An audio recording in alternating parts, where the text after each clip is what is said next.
اما افسوس که زمانی که جنبش سبز به کمک نیاز داشت، جامعه جهانی توجه کافی به آن نداشت. زمانی که جوانان ایرانی برای عبور از سد فیلترینگ در اینترنت نیاز به تکنولوژی جدید داشتند،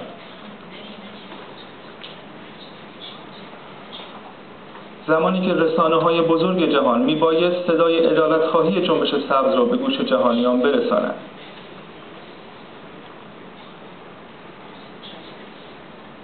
زمانی که نیاز بود تا دولت‌های اروپایی قدری از منافع اقتصادیشان صرف نظر کرده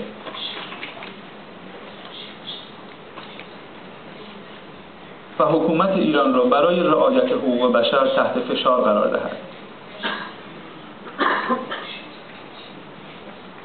متاسفانه هیچ کس توجه کافی نداشت.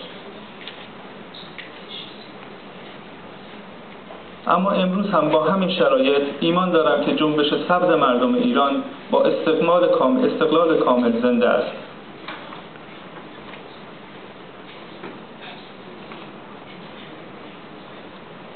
و اهداف مترقی خود را همچون حقوق بشر، تساوی مرد و زن،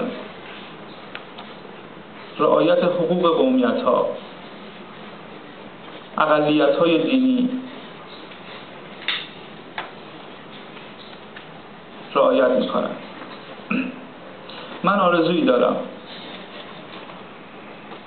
دوست دارم همه، خصوصاً دولت‌های بزرگ جهان بدانند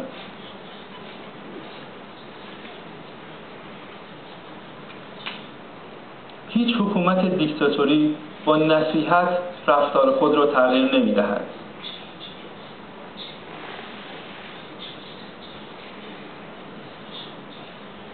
هیچ حکومت توتالیتری با مذاکره منافع خود را کنار نمی‌گذارد.